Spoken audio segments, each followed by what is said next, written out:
के पहला दून तैयार होता कोई जाने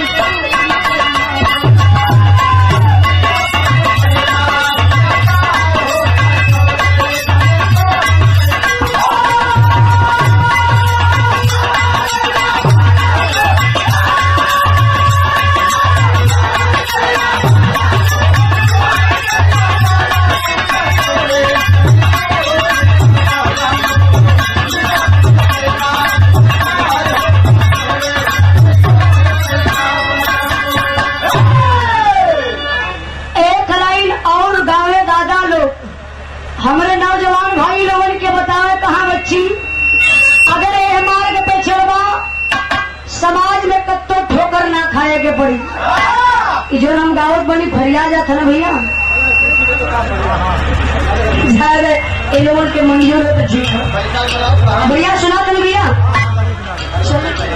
चला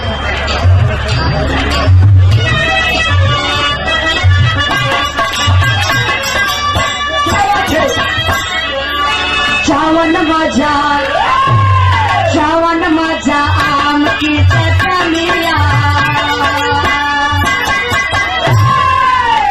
दादा लोग ये कहा जवन मजा वो मजा कहाँ मिली? आसाराम के मठ में मिली। संभाले रे बहुत सीढ़िया पहले सीढ़िया बनकर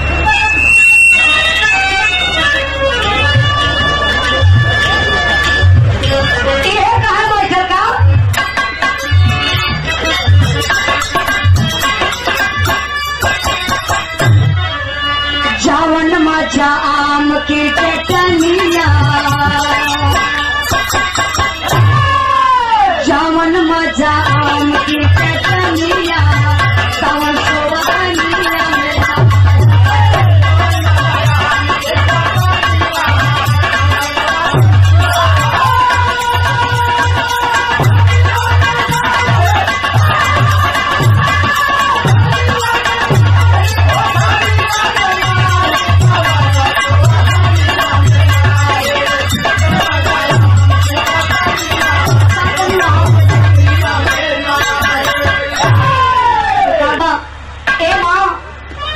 देवता धनी है लोगों की बिगड़ी बनाती है माँ।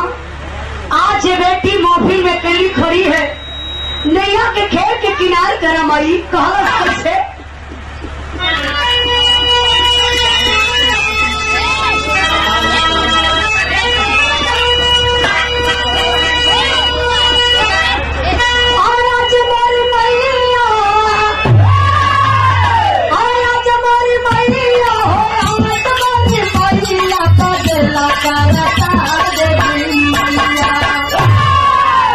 तो हरे भरोसे पूरा